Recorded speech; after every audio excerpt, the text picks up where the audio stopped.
Leo hii tunamkabidhi mshindi wetu wa wiki iliyopita Bi Margaret kutoka Gongo la Mboto.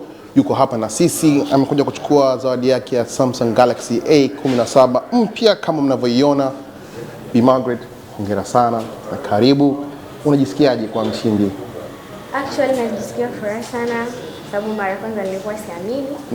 Ila mpaka nilipofika hapa nimeamini. Okay. Na kawaida unachezaga michezo gani kwa unatumia piga bet? Flying hot na bet pia na mpira.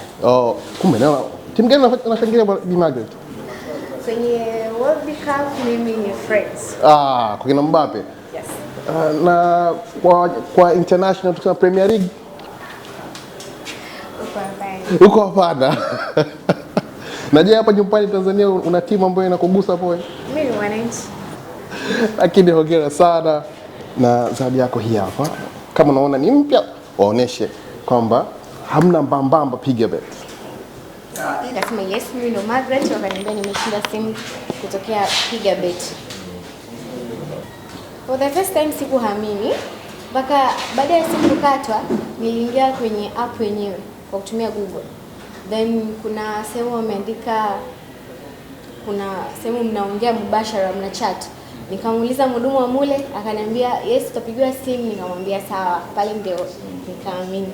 Mimi la kuambia na kuwashauri kwamba wasizani kwamba piga bet ni waongo, ni kitu cha ukweli. Alafu pia wasisite kucheza. Kila mmoja ana bahati yake.